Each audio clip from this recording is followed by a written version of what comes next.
Pada tahun 2022, aku dipilih menjadi anggota kelompok pengambil keputusan distrik yang bertanggung jawab atas pekerjaan di beberapa gereja. Karena aku bisa berbahasa Miao dan Mandarin, aku sering membantu saudara-saudari menerjemahkan. Jadi, aku tidak punya banyak waktu untuk menindaklanjuti pekerjaan gereja. Aku sangat cemas. Beberapa pemimpin gereja baru mulai dibina dan tidak tahu bagaimana melaksanakan pekerjaan mereka.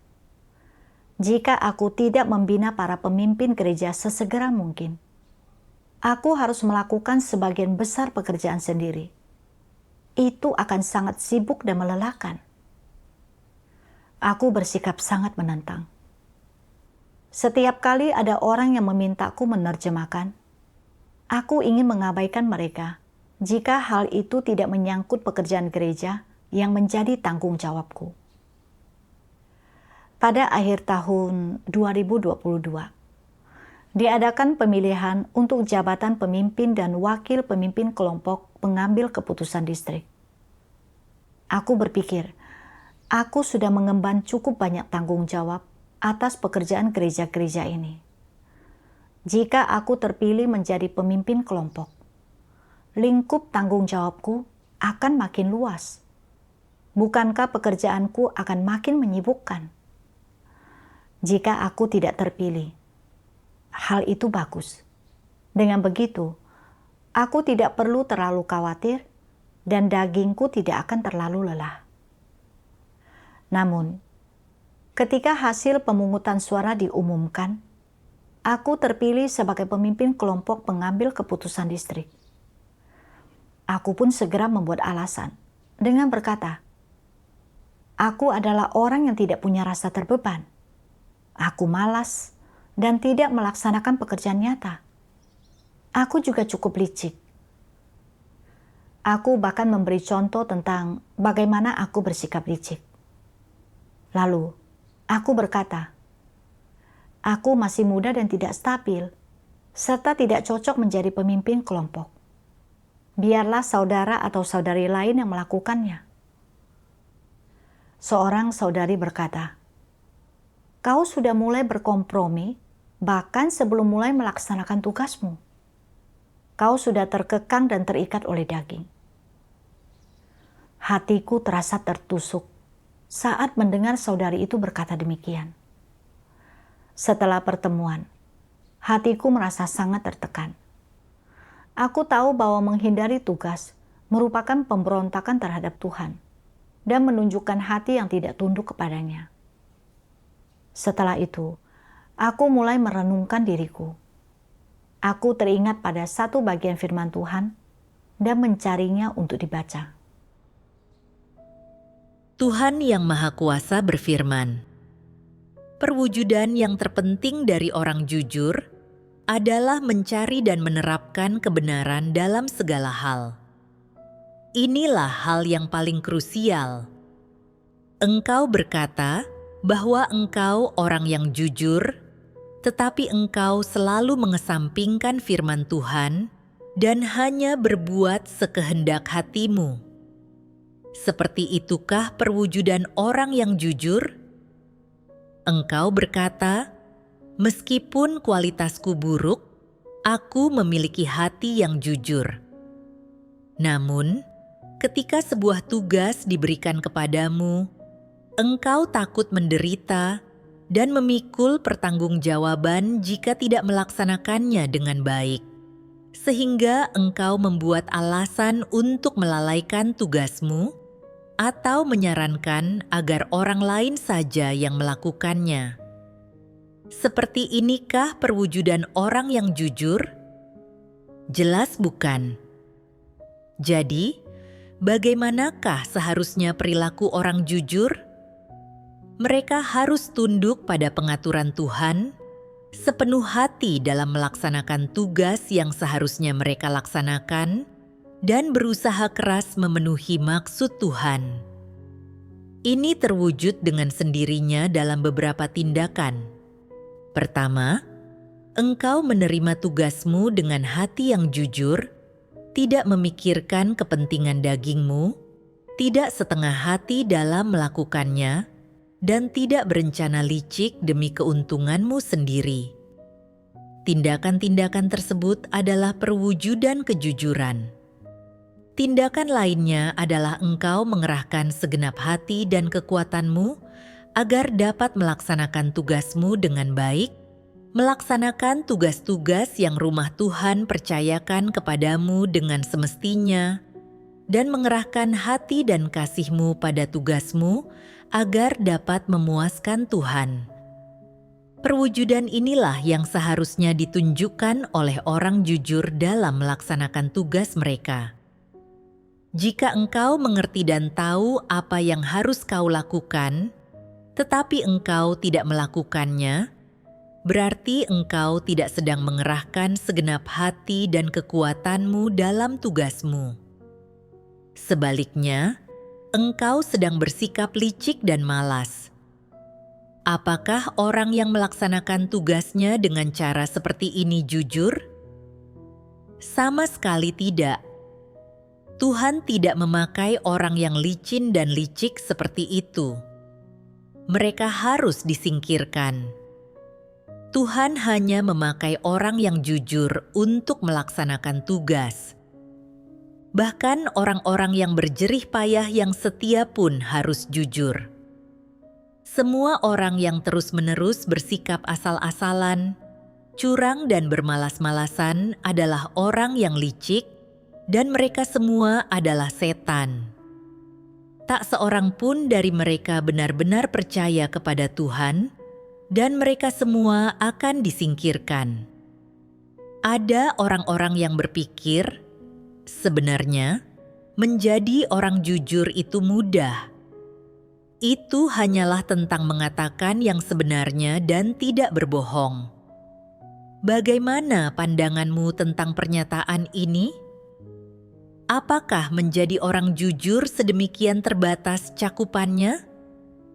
Sama sekali tidak. Engkau harus mengungkapkan isi hatimu dan menyerahkannya kepada Tuhan. Inilah sikap yang harus dimiliki orang jujur. Itulah sebabnya hati yang jujur itu sangat berharga. Apa maksudnya ini? Hati yang jujur mampu mengendalikan perilakumu dan mengubah keadaanmu. Hati yang jujur mampu menuntunmu untuk membuat pilihan yang benar, untuk tunduk kepada Tuhan dan memperoleh perkenanannya. Hati yang seperti ini sangat berharga.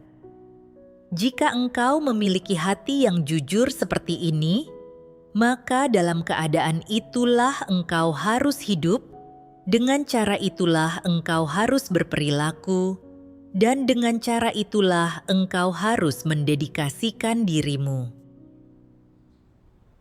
Dari firman Tuhan, aku melihat bahwa apapun tugas yang dipercayakan kepada orang jujur, entah itu bermanfaat bagi mereka atau tidak, atau sebesar apapun penderitaan yang akan ditanggung oleh tubuh mereka, mereka akan menerimanya dengan hati yang jujur. Setelah itu, mereka berusaha semaksimal mungkin untuk melakukan apapun yang mereka mampu, tanpa memikirkan kepentingan diri sendiri, hanya memikirkan bagaimana cara menyenangkan Tuhan. Hanya orang semacam inilah yang merupakan orang jujur yang dikasihi Tuhan. Aku ingin menghindar dan menarik diri dari pemilihan, karena aku tidak ingin menderita atau membayar harga. Setelah aku terpilih sebagai pemimpin kelompok, aku merasa enggan melaksanakannya, karena aku tahu bahwa ini adalah tugas yang sangat penting, dan aku akan bertanggung jawab atas banyak pekerjaan. Maka, untuk melakukannya dengan baik, dagingku harus banyak menderita, dan aku harus mengerahkan banyak usaha. Aku kemudian ingin menghindarinya dengan menggunakan usiaku yang masih muda, ketidakstabilanku, dan watakku yang licik sebagai alasan. mengatakan bahwa aku tidak cocok menjadi pemimpin kelompok. Rumah Tuhan telah membinaku sejak begitu lama. Tetapi pada situasi genting, aku justru mengelak dari tugasku. Aku sungguh tidak sedikit pun memiliki hati nurani maupun nalar.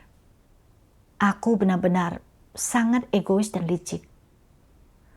Sebagai makhluk ciptaan, aku bahkan tidak mau melaksanakan tugas yang seharusnya kulaksanakan. Apa artinya hidup seperti itu? Saat itu, aku teringat beberapa baris dari sebuah lagu pujian. Manusia bahkan tidak memberikan sedikit pun penghiburan kepada Tuhan. Dan Dia masih belum menerima kasih sejati dari umat manusia sampai hari ini. Air mataku mengalir, dan aku mencari lagu pujian firman Tuhan itu. Kasih Tuhan untuk umat manusia benar dan nyata.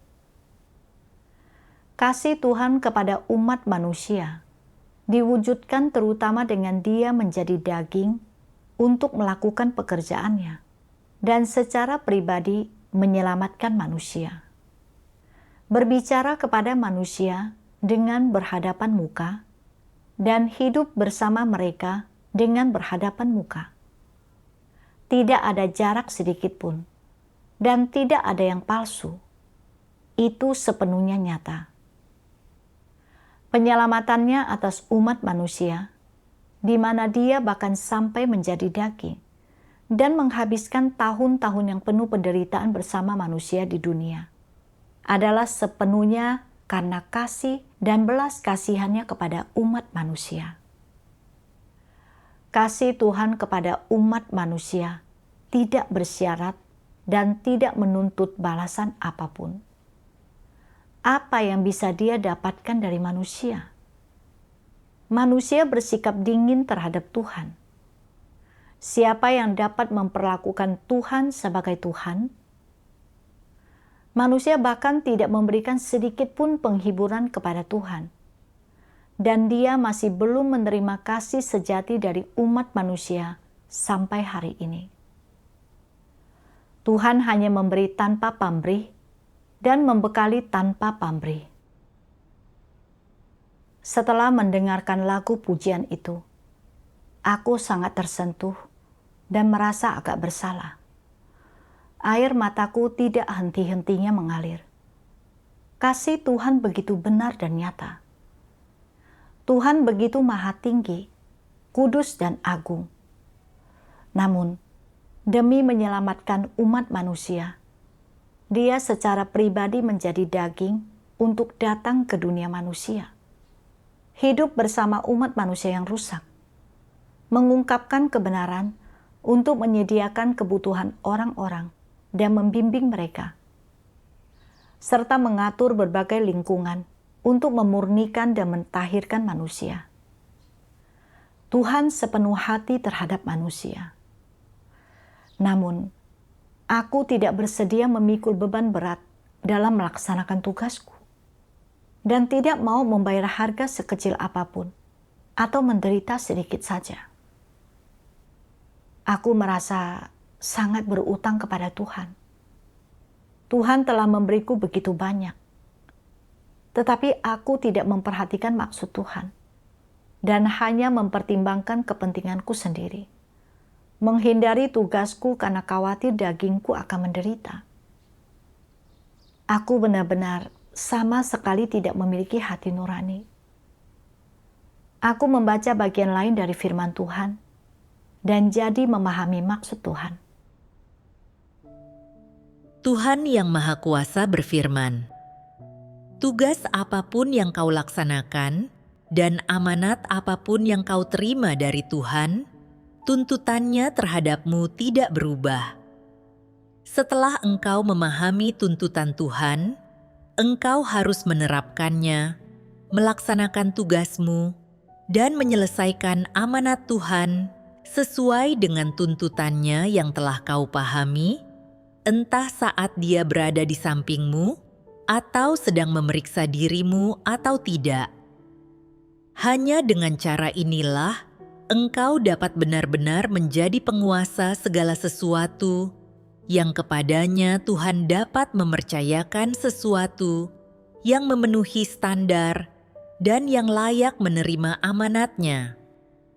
Berfokus sajalah pada firman Tuhan dan tuntutannya, dan dapat mengejar kebenaran, melaksanakan tugasmu dengan baik, memenuhi maksud Tuhan, dan jangan mengecewakan penantian Tuhan selama 6.000 tahun dan kerinduannya selama 6.000 tahun. Berilah Tuhan sedikit penghiburan, biarlah Dia melihat harapan dalam dirimu, dan biarlah keinginannya terwujud dalam dirimu. Katakan kepadaku, apakah Tuhan akan memperlakukanmu dengan tidak adil jika engkau melakukannya? Tentu saja tidak. Dari firman Tuhan, aku merasakan bahwa maksud Tuhan adalah agar kita mengejar kebenaran, melaksanakan tugas kita dengan baik, tunduk kepada Tuhan, mempercayakan hati kita kepada Tuhan, menjadi sepikir dengannya, dan menjadi makhluk ciptaan yang memenuhi standar. Inilah yang paling ingin dilihat oleh Tuhan. Ketika aku terpilih menjadi pemimpin kelompok pengambil keputusan distrik, harapan Tuhan adalah agar aku mencari kebenaran saat melaksanakan tugasku, dan berlatih bersekutu tentang kebenaran untuk menyelesaikan masalah. Selain itu, juga supaya aku belajar untuk melakukan pekerjaan dengan sungguh-sungguh dan memikul tanggung jawabnya, sehingga pada akhirnya aku mampu melaksanakan tugasku dengan baik, memperoleh kebenaran, dan diselamatkan oleh Tuhan. Ketika memahami hal ini, aku merasa sangat bersalah. Aku menyesal tidak menghargai kesempatan yang telah Tuhan berikan kepadaku dan tidak menerima tugasku. Aku sungguh berharap Tuhan memberiku kesempatan lagi. Aku bertekad bahwa jika aku mendapat kesempatan lagi, aku pasti akan tunduk dan tidak akan memberontak terhadap Tuhan dengan cara seperti itu lagi. Oleh karena itu, aku berdoa kepada Tuhan. Ya Tuhan, aku bersedia tunduk pada semua pengaturan-Mu. Kedepannya, aku bersedia menerima tugas apapun dan melaksanakannya dengan baik. Kemudian, para pemimpin di tingkat atas tidak menyetujui pengunduran diriku dan memintaku tetap menjadi pemimpin kelompok. Aku sangat gembira. Tuhan telah mengetahui hatiku dan memberiku kesempatan lagi. Aku harus menghargainya. Setelah itu, aku mulai aktif menindaklanjuti pekerjaan. Setiap malam, setelah pertemuan selesai, aku merangkum berbagai masalah dalam pekerjaan bersama saudara-saudari di kelompok pengambil keputusan. Meskipun terkadang ada banyak pekerjaan dan dagingku sedikit lelah, aku tidak menghindari tugasku seperti yang kulakukan sebelumnya. Pada tahun 2023, diadakan pemilihan pemimpin dan diaken karena adanya pembagian gereja. Lalu, beban kerjaku pun bertambah banyak. Aku sibuk hingga larut malam setiap hari. Selama waktu itu, aku merasa semua ini terlalu merepotkan dan sangat melelahkan. Tak lama kemudian, gereja mengadakan pemilihan putaran baru. Aku ingin memanfaatkan kesempatan ini untuk mundur dari posisiku dalam kelompok pengambil keputusan distrik dan melaksanakan tugas yang lebih ringan. Pada saat itu, aku menyadari bahwa aku ingin memikirkan dagingku lagi. Aku pun berseru kepada Tuhan dalam hatiku, supaya Dia menuntunku agar aku dapat menerapkan kebenaran. Saat itu, 2 lagu pujian firman Tuhan terlintas di benakku. Tuhan menyayangi mereka yang mendengar dan tunduk kepadanya. Bagi Tuhan, entah seseorang itu hebat atau tidak penting, selama mereka mampu mendengarkan Dia, tunduk pada perintah dan amanatnya, serta mampu bekerja sama dengan pekerjaannya, kehendaknya, dan rencananya, sehingga kehendak dan rencananya dapat terlaksana tanpa terhambat dan dapat diwujudkan, maka perilaku semacam itu layak untuk diingat olehnya dan layak untuk menerima berkat-Nya. Tuhan mengasihi orang-orang semacam itu, dan Dia menghargai perilaku semacam itu. Dia menghargai kasih sayang yang orang miliki kepadanya dan hati yang mereka perlihatkan kepadanya. Inilah sikap Tuhan. Yang Tuhan hargai adalah hati manusia. Ketika seseorang menerima amanat Tuhan, Tuhan memiliki standar untuk menilai apakah tindakan orang itu baik atau buruk. Apakah orang itu memiliki ketundukan? Apakah orang itu sudah memenuhi maksud Tuhan? Dan apakah perbuatan dan perilakunya memenuhi standar? Yang Tuhan hargai adalah hati manusia, bukan tindakan lahiriah mereka. Tidaklah benar bahwa Tuhan harus memberkati seseorang selama mereka melakukan sesuatu, terlepas dari bagaimana mereka melakukannya. Ini adalah kesalahpahaman yang orang miliki tentang Tuhan. Tuhan tidak hanya memandang hasil akhirnya, sebaliknya, Dia sangat menekankan pada bagaimana hati orang tersebut dan bagaimana sikap orang tersebut selama perkembangan segala sesuatu, dan memandang apakah ada ketundukan, pertimbangan, dan kesediaan untuk memuaskan Tuhan dalam hati mereka. Firman Tuhan sungguh menyentuh hatiku, terutama saat aku membaca bagian berikut. Tuhan tidak hanya memandang hasil akhirnya, sebaliknya, Dia sangat menekankan pada bagaimana hati orang tersebut dan bagaimana sikap orang tersebut selama perkembangan segala sesuatu, dan memandang apakah ada ketundukan, pertimbangan, dan kesediaan untuk memuaskan Tuhan dalam hati mereka. Aku memahami bahwa yang Tuhan perhatikan adalah hati manusia. Setiap kali terjadi sesuatu, yang ingin Tuhan lihat adalah apakah hati manusia tunduk dan penuh perhatian kepada Tuhan, serta apakah mereka dapat melepaskan kepentingan mereka sendiri demi menyenangkan Tuhan. Setiap kali aku mendapat pekerjaan penting atau menghadapi pemilihan, alih-alih memikirkan bagaimana cara memenuhi maksud Tuhan, aku hanya memikirkan bagaimana menghindari penderitaan daging dan mengambil tanggung jawab yang lebih sedikit. Aku sungguh tidak memiliki hati nurani, begitu egois dan hina. Sekarang, gereja sedang mengadakan pemilihan baru, dan aku setidaknya harus memiliki sikap tunduk. Jika aku terpilih, itu karena Tuhan telah meninggikan diriku. Jika aku tidak terpilih, itu berarti ada pelajaran yang harus kupetik. Apapun itu, aku harus tunduk. Saat aku memikirkan hal tersebut, hatiku menjadi jauh lebih tenang. Lalu, aku pun ikut serta dalam pemilihan. Akhirnya, aku terpilih sebagai anggota kelompok pengambil keputusan distrik. Hatiku bisa tunduk. Kemudian, aku membaca satu bagian firman Tuhan dan memahami mengapa aku terus mempertimbangkan daging dan menghindari tugasku. Tuhan yang Maha Kuasa berfirman, "Berkenaan dengan daging, makin baik engkau memperlakukannya, makin serakah daging itu jadinya.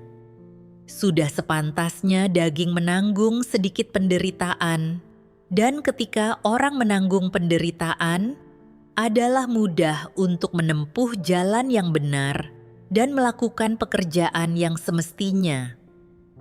Jika seseorang tumbuh dalam lingkungan keluarga yang baik, selalu menikmati kenyamanan, dan tidak pernah banyak menderita, dia menjadi rapuh, tidak mampu menanggung penderitaan sedikit pun.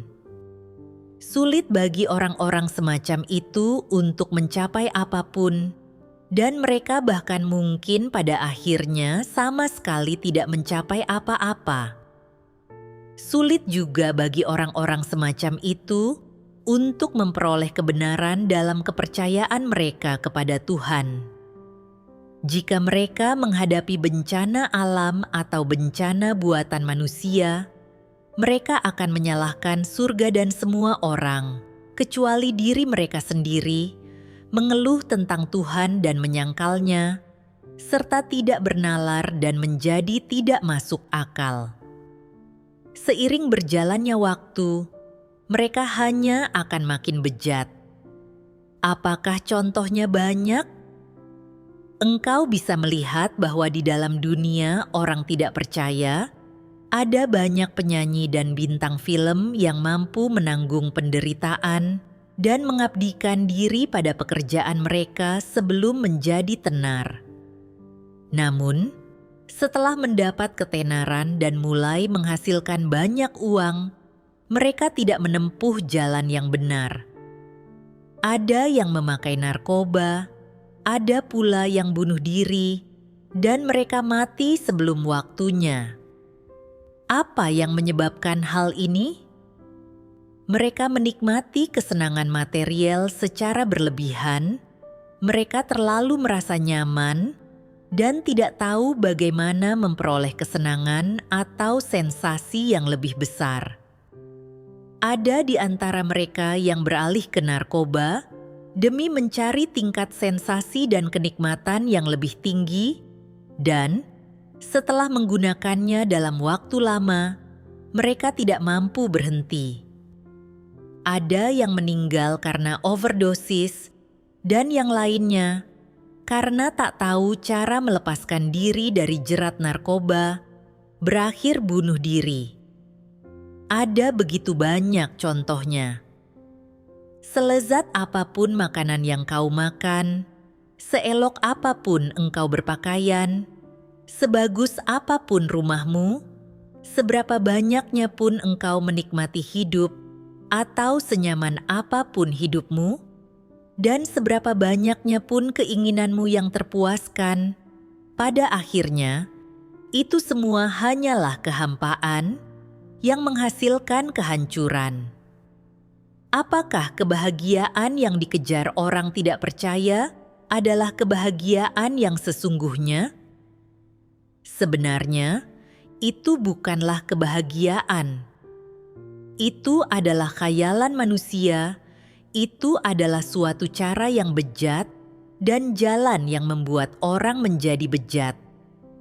Apa yang disebut sebagai kebahagiaan yang dikejar orang adalah palsu. Sebenarnya, itu adalah penderitaan. Itu bukanlah tujuan yang harus dikejar orang, bukan pula tempat di mana nilai kehidupan berada. Beberapa cara dan metode yang iblis gunakan untuk merusak orang melibatkan upaya membuat mereka menjadikan kepuasan daging dan pemuasan hawa nafsu sebagai tujuan mereka. Dengan cara ini, iblis membuat manusia mati rasa, membujuk dan merusak orang, membuat mereka merasa seolah-olah itu adalah kebahagiaan, dan menuntun mereka untuk mengejar tujuan itu. Orang meyakini bahwa memperoleh hal-hal itu artinya memperoleh kebahagiaan, jadi mereka berusaha sekuat tenaga untuk mengejar tujuan itu.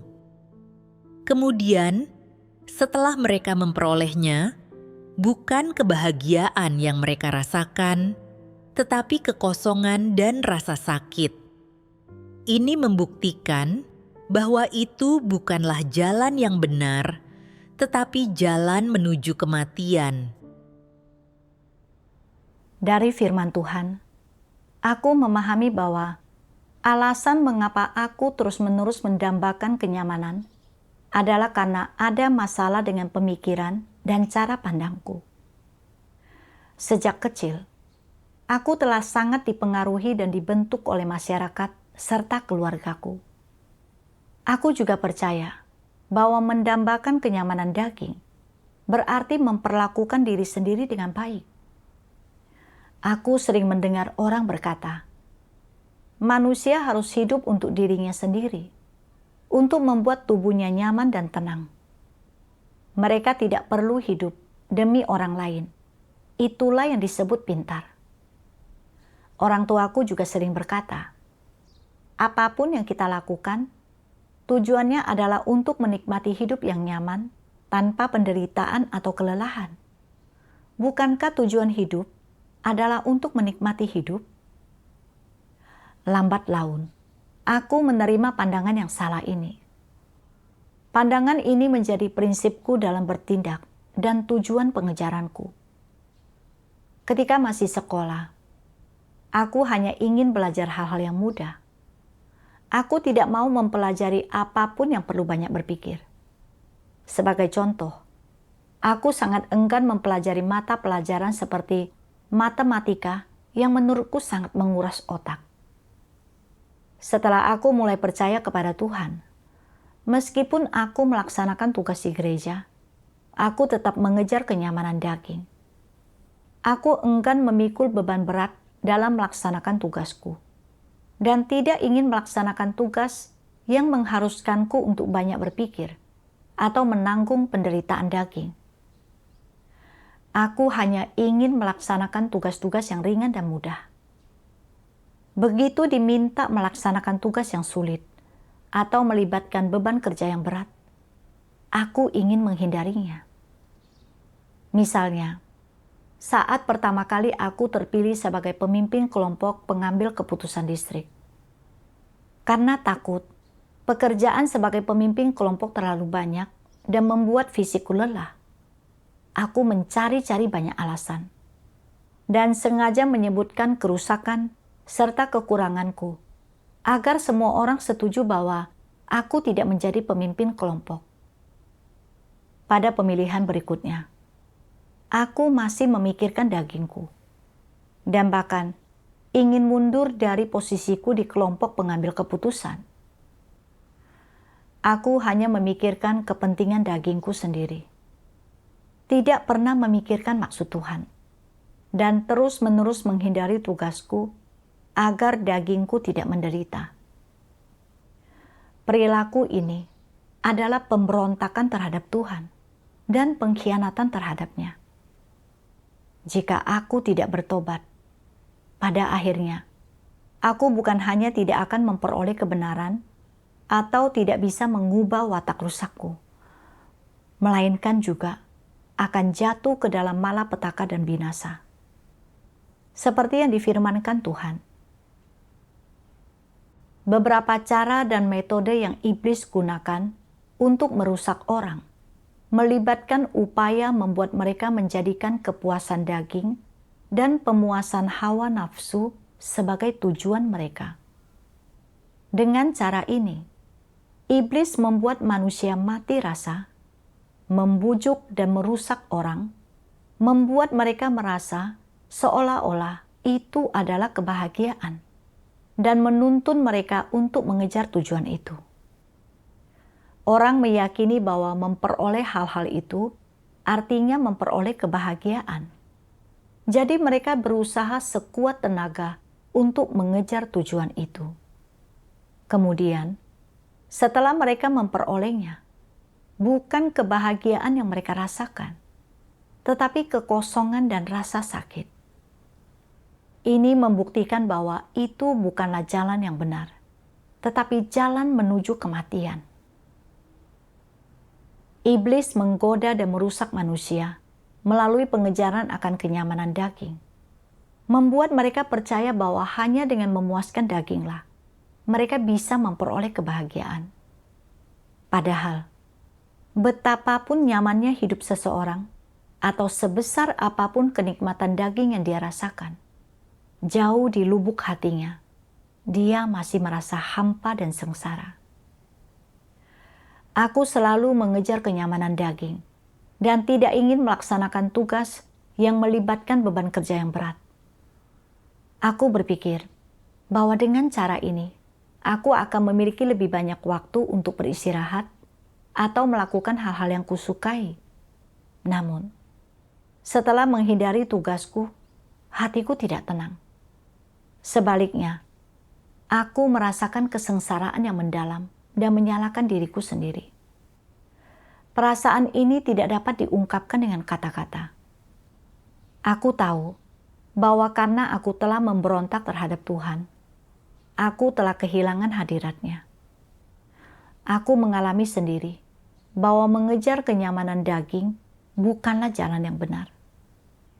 Hal itu hanya akan membuat orang makin bejat dan makin menentang Tuhan.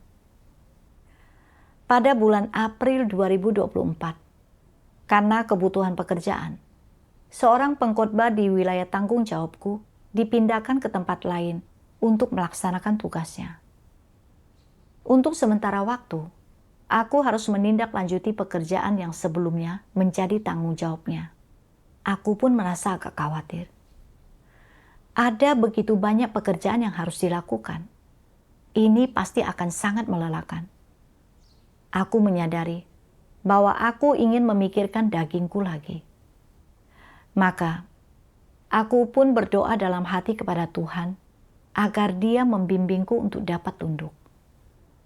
Kemudian, aku membaca satu bagian firman Tuhan dan menemukan jalan penerapan. Tuhan Yang Maha Kuasa berfirman, "Semua orang dewasa harus memikul tanggung jawab orang dewasa, sebesar apapun tekanan yang mereka hadapi, seperti penderitaan, penyakit, dan bahkan berbagai kesulitan. Semua ini adalah hal-hal yang harus dialami dan ditanggung oleh semua orang. Seperti inilah kehidupan manusia normal.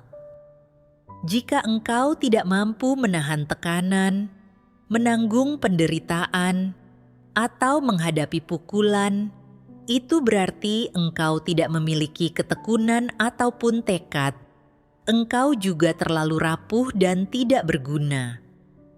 Semua orang, baik di masyarakat maupun di rumah Tuhan, harus memikul penderitaan ini dalam hidupnya. Inilah tanggung jawab yang harus ditanggung setiap orang dewasa, beban yang harus mereka pikul, dan tak seorang pun dapat menghindarinya, jadi engkau tidak seharusnya berusaha menghindarinya.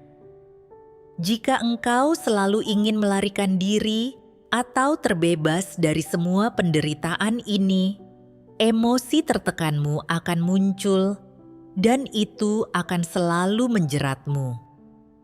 Namun, jika engkau mampu memahami dan menerima semua ini dengan benar dan memandangnya sebagai bagian yang perlu dalam kehidupan dan kelangsungan hidupmu, engkau tidak akan lagi mengembangkan emosi negatif karena masalah ini.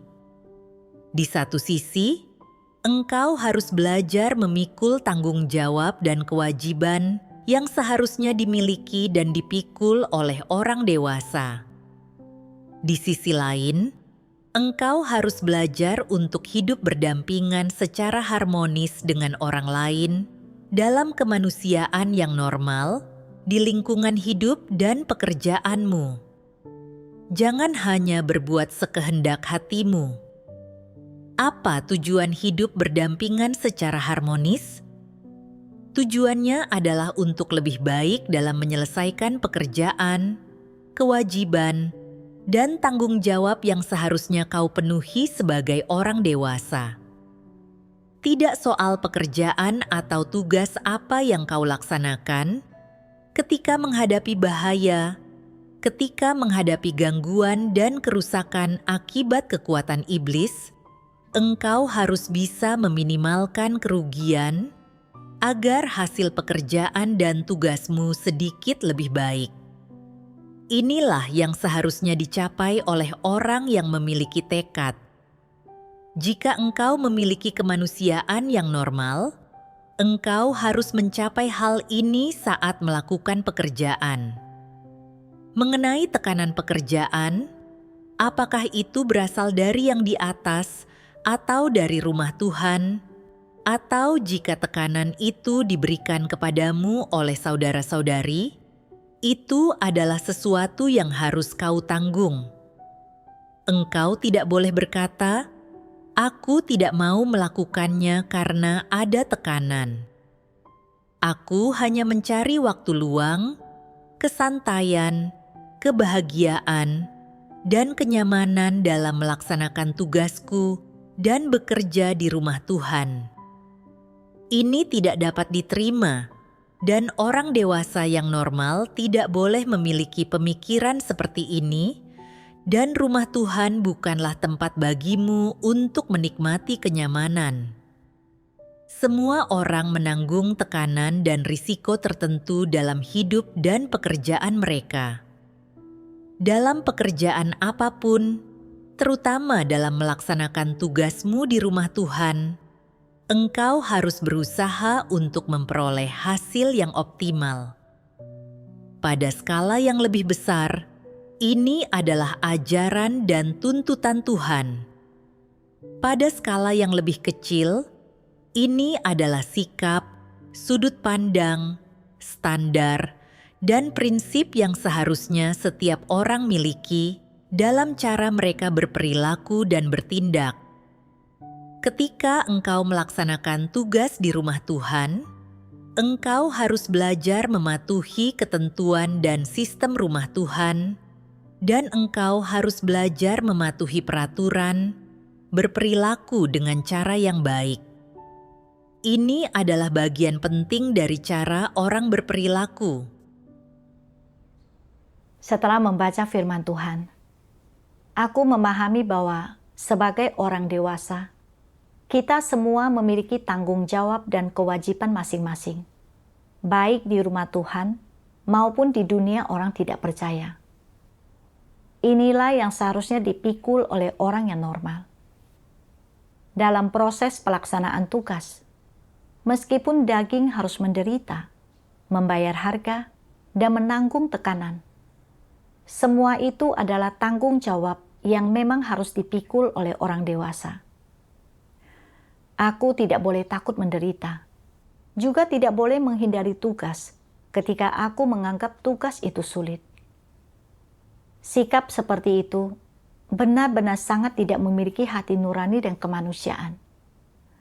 Oleh karena itu, aku dengan sadar berdoa kepada Tuhan untuk memberontak terhadap daging, dan perlahan-lahan aku pun mampu tunduk.